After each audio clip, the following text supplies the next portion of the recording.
नमस्कार दोस्तों, Excel study point की ओर से मैं Anoop Godiyal daily GS series में आप सभी का हार्दिक स्वागत करता हूं। सबसे पहले बात कर लेते हैं दोस्तों आज के टॉपिक्स की। आज की क्लास का प्रमुख टॉपिक है हिस्टोरिकल बैकग्राउंड से, यानी कि जो हमारे पास ऐतिहासिक पृष्ठभूमि है हिस्टोरिकल बैकग्राउंड से, इसमें हम कुछ प्रमुख अधिनियम्स को पढ़ने वाले हैं। प्रमुख एक्ट यानी कि regulating act, charter act and government of India acts के बारे में जानेंगे। तो चलिए दोस्तों इसी के साथ शुरू करते हैं। पहले प्रश्न की बात करें, 1773 का रेगुलेटिंग एक्ट के संबंध में निम्नलिखित कथनों पर विचार करें। इस अधिनियम के अंतर्गत बंगाल के गवर्नर को बंगाल का गवर्नर जनरल घोषित किया गया। इस अधिनियम के द्वारा पहली बार ईस्ट इंडिया कंपनी के प्रशासनिक और राजनीतिक कार्यों को मान्यता प्रदान हुई। इस अधिनियम के अंतर्गत मद्रास और मुंबई के गवर्नर बंगाल के गवर्नर के अधीन हो गए। इस अधिनियम के तहत कंपनी के कर्मचारियों को निजी व्यापार करने और भारतीय लोगों से उपहार व रिश्वत लेने से प्रतिबंधित किया गया। उपरोक्त कथनों में से कौन सा कथन सत्य है? केवल 1 और 3, केवल 2 और 3, केवल 1, 2 और 4 या फिर 1, 2, 3 और 4? तो इसका सही जवाब है दोस्तों option D 1, 2, 3 and 4, which means कि 1773 का जो रेगुलेटिंग एक्ट था, इसे चार्टर एक्ट भी कहते हैं। इसके अंतर्गत पहली बार जो बंगाल का गवर्नर था, इसको बंगाल का गवर्नर जनरल कहलाया जाने लगा। यानी कि वो जो गवर्नर हुआ करता था बंगाल का, अब वो बन चुका था गवर्नर जनरल। और यहां पर नोट लाइन ये है दोस्तों कि बंगाल का जो पहला गवर्नर था उसका नाम था रॉबर्ट क्लाइव। क्या नाम था दोस्तों? रॉबर्ट क्लाइव, जो कि 1757 में बना था। जब इसका नाम परिवर्तित हो गया पद का, तो इसके जो पहले गवर्नर जनरल कहे जाते हैं बंगाल के, उनका नाम था लॉर्ड वॉरेन हेस्टिंग। तो ये वन लाइनर में बहुत बार पूछा जाता है कि बंगाल के पहले गवर्नर कौन थे या फिर गवर्नर जनरल कौन थे। तो गवर्नर हो गए Robert Clive and governor general हो गए वॉरेन हेस्टिंग। और इन वॉरेन हेस्टिंग की सहायता करने के लिए एक 4 सदस्यीय कार्यकारी परिषद, जिसे काउंसिल ऑफ 4 भी कहा जाता है। क्या कहा जाता है दोस्तों? Council of 4। क्यों? क्योंकि इसमें 4 मेंबर्स हैं।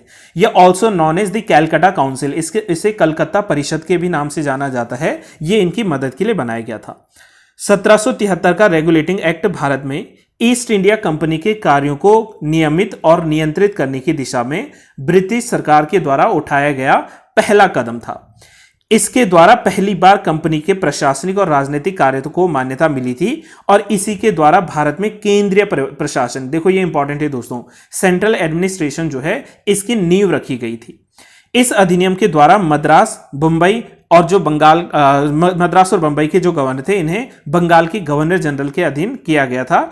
और ये इससे पहले होता ये था कि मद्रास हो, चाहे बंबई हो, चाहे बंगाल हो, हर प्रेसिडेंसी में अलग अलग गवर्नर्स हुआ करते थे। 1773 के रेगुलेटिंग एक्ट के अंतर्गत ही वर्ष 1774 में कलकत्ता में देश का पहला जो है सुप्रीम कोर्ट या उच्चतम न्यायालय की स्थापना की गई। इसमें कुल मिलाकर जो है 4 जज थे और उन जज में जो मुख्य चीफ जस्टिस थे, यानी कि मुख्य न्यायाधीश जो थे, उनका नाम था सर एलिजा इम्पे। इसी एक्ट के तहत जो है कंपनी के कर्मचारियों को निजी व्यापार करने और भारतीय लोगों से उपहार या रिश्वत लेने से भी प्रतिबंधित कर दिया गया था।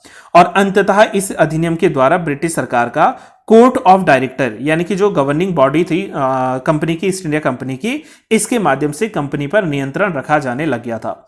So this is all about the act of 1773। अगले प्रश्न की बात करें दोस्तों, किस अधिनियम के द्वारा कंपनी का चीन तथा पूर्वी देशों के साथ चाय के व्यापार का एकाधिकार 20 वर्षों तक के लिए बढ़ा दिया गया था? अब देखो दोस्तों, जब 1773 में हमारे पास रेगुलेटिंग एक्ट बने थे, तो इसमें प्रावधान किया गया था कि प्रत्येक 20 साल में जो है इनको रिन्यू किया जाएगा। यानी कि 1773 के बाद जो पहला एक्ट आया था वो आया था 1793 का एक्ट, और इसके बाद जो दूसरा आया था वो आया था 1813 का एक्ट। और यही 1813 का चार्टर एक्ट था, जिस चार्टर एक्ट ने ईस्ट इंडिया कंपनी के जो चाय के व्यापार का जो एकाधिकार था उसको 20 सालों के लिए बढ़ा दिया था। तो क्वेश्चन नंबर 2 का ऑप्शन 1 जो है 1813 का चार्टर एक्ट, ये सही हो जाएगा। अब इसकी व्याख्या देख लेते हैं दोस्तों। 1813 के अधिनियम के अंतर्गत, देखो पहले इसका बैकग्राउंड जानना जरूरी है। एक्चुअली हो क्या रहा था कि जिस समय नेपोलियन बोनापार्ट का कार्यकाल चल रहा था, नेपोलियन बोनापार्ट ने जो ब्रिटिश यहां पर मर्चेंट थे या जो ब्रिटिश यहां पर व्यापारी थे, इनके व्यापार को क्या कर दिया था, यूरोप में रोक लिया था या प्रोहिबिट कर लिया था। जिसके बाद से लगातार इंग्लैंड में बैठे हुए व्यापारी ये डिमांड कर रहे थे ब्रिटिश सरकार से कि भाई अब हमें जो है एशियन कंट्रीज में या भारत में जाने के लिए क्या किया जाए, व्यापार करने का मौका दिया जाए। क्योंकि इससे पहले होता क्या था, 1813 से पहले जो इंडिया है या जो ईस्टर्न कंट्रीज है, यहां पर सिर्फ और सिर्फ ईस्ट इंडिया कंपनी जो थी, इस ईस्ट इंडिया कंपनी को पावर मिलती थी व्यापार करने की। फाइनली हुआ ये कि जो ब्रिटिश मर्चेंट थे इनको अलाउ कर दिया गया कि आप इंडिया में जाकर क्या कर सकते हैं, आप व्यापार कर सकते हैं। और इसी के बाद जो है इस अधिनियम के तहत पहली बार ये हुआ कि जो कंपनी की मोनोपोली थी, यानी कि जो कंपनी का कंप्लीट जो वहां पर एकाधिकार था, इसको कुछ हद तक आंशिक रूप से कहेंगे दोस्तों, पूर्णतः नहीं, आंशिक रूप से समाप्त कर दिया गया था। और साथ साथ में यही वो पहला एक्ट था जिस एक्ट के आधार पर पहली बार भारत में जो है जो इंग्लिश मिशनरीज थी, यानी कि जो ईसाई धर्म प्रचारक थे, उनको भारत में आने की क्या मिली थी, अनुमति मिली थी। साथ साथ में यह भी बता दूं दोस्तों कि 1813 के अधिनियम के आधार पर ही भारत देश के लिए लगभग जो है 1 लाख रुपए का, ठीक है, 1 लाख रुपए का लगभग क्या किया गया था, पैसा जो है अलॉट किया गया था ताकि भारतीय शिक्षा जो है, इंडियन एजुकेशन, उसमें लगाई जाए। ब्रिटिश सरकार के द्वारा यह अहम कदम उठाया गया था। इसके अलावा जो कंपनी का जो मुनाफा था, डिविडेंड था, इसमें 10.5% जो है ये जाना था ब्रिटिश सरकार को। तो इस प्रकार से 1813 का जो चार्टर एक्ट था उसने जो है कंपनी के जो एकाधिकार थे उन पर कुछ नियंत्रण स्थापित किया था। अगले प्रश्न की बात करें दोस्तों, तो निम्नलिखित में से किस अधिनियम के द्वारा कंपनी के राजनीतिक और वाणिज्यिक कार्यों को अलग अलग किया गया था? ऑप्शन है 1784 का पिट्स इंडिया एक्ट, 1833 का चार्टर एक्ट, 1919 का भारत शासन अधिनियम या 1858 का भारत शासन अधिनियम। तो इसका सही जवाब है दोस्तों ऑप्शन नंबर 1। 1784 के पिट्स इंडिया एक्ट के आधार पर ही जो ईस्ट इंडिया कंपनी थे, इसके पॉलिटिकल और इसके जो कमर्शियल मैटर्स थे, यानी कि राजनीतिक और वाणिज्यिक जो एकाधिकार थे, उनको अलग अलग किया गया था। अब ये पिट्स इंडिया एक्ट लाया क्यों गया था वो भी जान लेते हैं। जब 1773 में हमारे पास रेगुलेटिंग एक्ट आया था या चार्टर एक्ट आया था, तो इसमें कुछ डीमेरिट्स थी, कुछ कमियां थी, और उन्हीं कमियों को दूर करने के लिए सर्वप्रथम 1781 में एक एक्ट पास हुआ था जिसे एक्ट ऑफ सेटलमेंट कहते हैं। देखो दोस्तों, एक्ट ऑफ सेटलमेंट का एक ही काम था कि इसने बताया था कि जो एग्जीक्यूटिव काउंसिल हुआ करती थी वाइस रॉय की, और जो सुप्रीम कोर्ट हुआ करते थे, इनके काम क्या होंगे, यानी कि the separation of judiciary from the executive, ये पहली बार महत्व में आया था 1781 के एक्ट ऑफ सेटलमेंट के आधार पर। और इसी एक्ट ऑफ सेटलमेंट के बाद जो है तुरंत बाद इसके जो है वर्ष 1784 में एक एक्ट आया था जिसका नाम था पिट्स इंडिया एक्ट। इसे पिट्स इंडिया एक्ट इसलिए कहा गया था क्योंकि पिट्स दी यंगर जो थे, इनके द्वारा यह अधिनियम लाया गया था। अधिनियम की विशेषताएं जान लेते हैं दोस्तों। इसने कंपनी के राजनीतिक यानी कि पॉलिटिकल, वाणिज्यिक यानी कि कमर्शियल कार्यों को अलग अलग कर दिया। इसने निदेशक मंडल को कंपनी के व्यापारिक मामले दे दिए, और जो वहां पर इसके जो राजनीतिक मामले थे यानी कि पॉलिटिकल जो मैटर्स थे, वो पॉलिटिकल मैटर्स के लिए एक बोर्ड ऑफ कंट्रोल यानी कि नियंत्रक बोर्ड जो था, इस नियंत्रण बोर्ड की भी स्थापना करी थी। इस प्रकार से हुआ ये कि जो द्वैत शासन प्रणाली थी, वो द्वैत शासन प्रणाली की शुरुआत भारत में हो चुकी थी।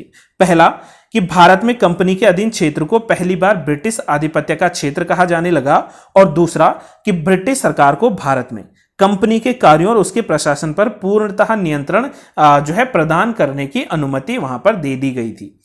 सो नेक्स्ट क्वेश्चन की ओर आगे बढ़ते हैं दोस्तों।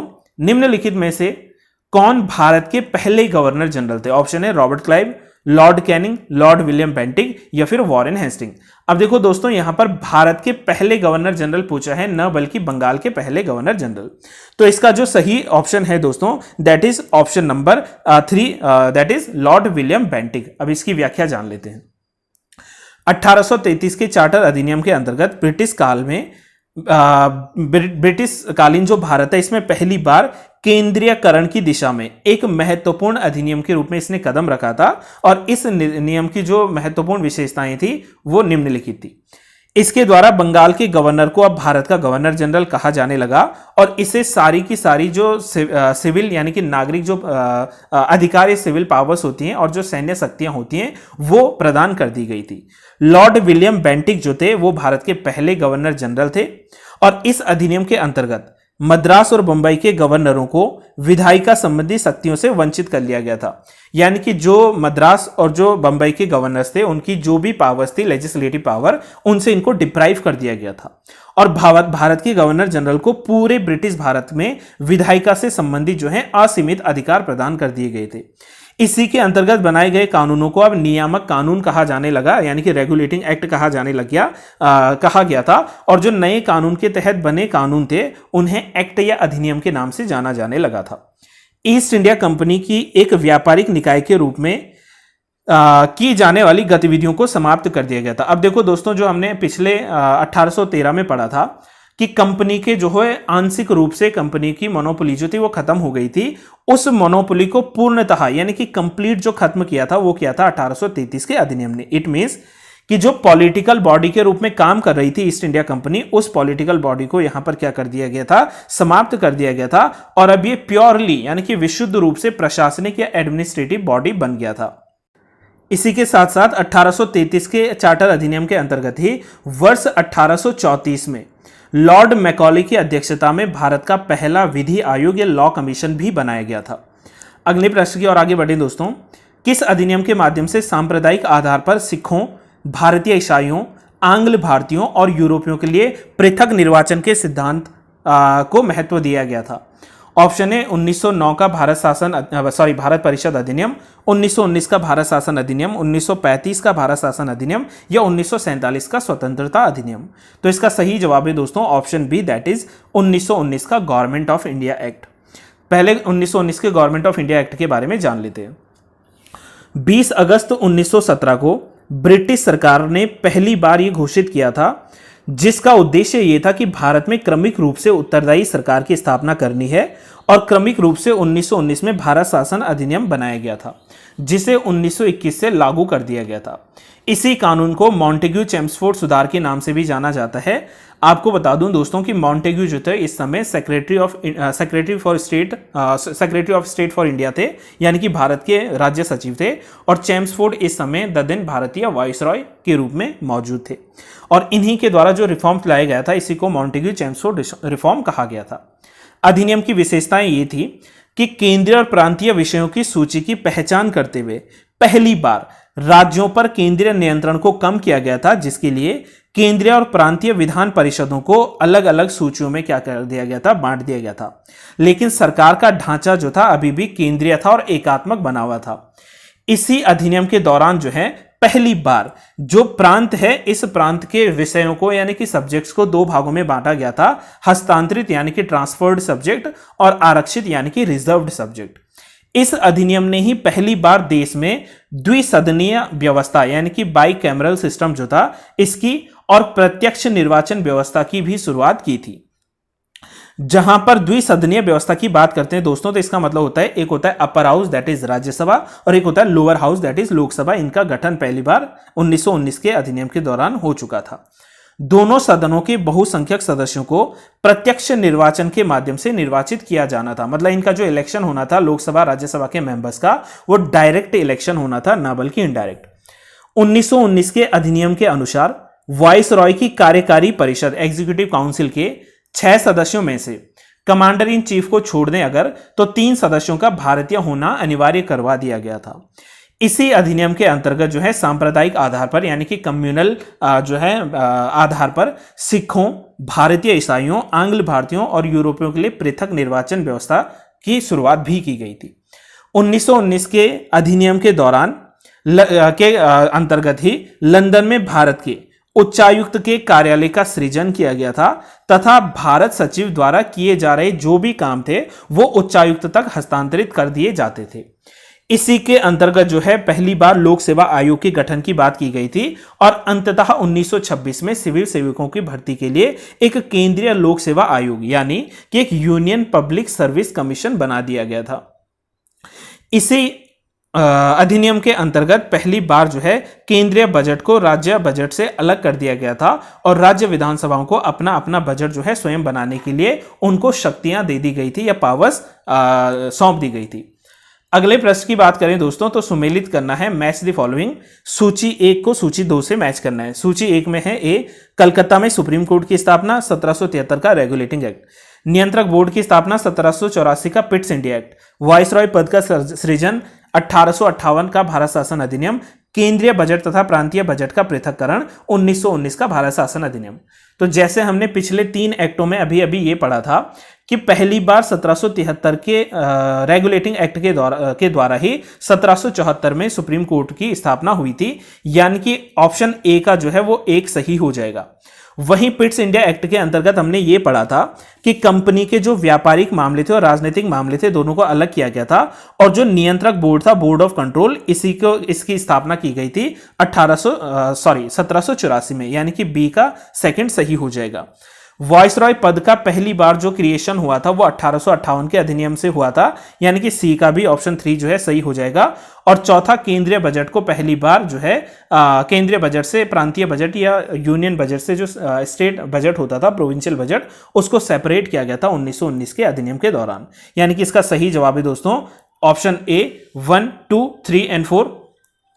नेक्स्ट प्रश्न की ओर आगे बढ़े दोस्तों। तो संविधान सभा की पहली बैठक कब हुई थी? 9 दिसंबर 1946, 11 दिसंबर 1946, 12 दिसंबर 1946 या फिर 13 दिसंबर 1946? तो इसका सही जवाब है दोस्तों ऑप्शन नंबर 1, दैट इज 9 दिसंबर 1946 को। आपको बता दूं दोस्तों कि जो proceeding of the constituent assembly रही थी, इसी के अंतर्गत संविधान सभा की पहली बैठक 9 दिसंबर 1946 को हुई थी, और इसी बैठक में सर्वसहमति से या सर्वमान्य ढंग से डॉक्टर सच्चिदानंद सिन्हा को संविधान सभा का अस्थायी अध्यक्ष चुना गया था, यानी कि परमानेंट नहीं थे, ये जो है इंटरिम थे या नॉन परमानेंट काइंड के थे। लेकिन इस पहली बैठक में मुस्लिम लीग ने जो है अपना बहिष्कार कर दिया था, बॉयकॉट कर लिया था, इस बात को कहते हुए कि हमें क्या चाहिए, पृथक पाकिस्तान चाहिए। इनकी डिमांड थी पृथक पाकिस्तान की। वहीं संविधान सभा की दूसरी बैठक 11 दिसंबर 1946 को हुई थी, जिसमें डॉक्टर राजेंद्र प्रसाद जी को संविधान सभा का परमानेंट यानी कि स्थायी अध्यक्ष चुना गया था, और साथ साथ में एस.सी. मुखर्जी जो थे इसके उपाध्यक्ष के रूप में भी चुने गए थे। इसके अलावा जो बी.एन. राव थे, इनको संविधान सभा के सलाहकार के रूप में भी नियुक्त किया गया था। ठीक 2 दिन बाद जो है, यानी कि 13 दिसंबर 1946 को एक ऑब्जेक्टिव रेजोल्यूशन या उद्देश्य प्रस्ताव सामने रखा गया था, जिसे पंडित जवाहरलाल नेहरू जी के द्वारा प्रस्तुत किया गया था।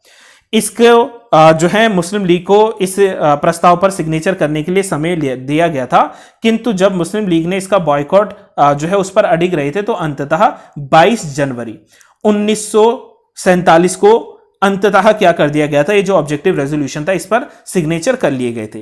तो इस स्लाइड में जो प्रमुखता आपको याद रखना है इस वाले क्वेश्चन में, वो ये है कि संविधान सभा के स्थायी अध्यक्ष डॉक्टर राजेंद्र प्रसाद थे, अस्थायी डॉक्टर सच्चिदानंद सिन्हा जी थे, उपाध्यक्ष एच.सी. मुखर्जी थे, और संवैधानिक सलाहकार जो थे constitutional adviser that is B N. Rao.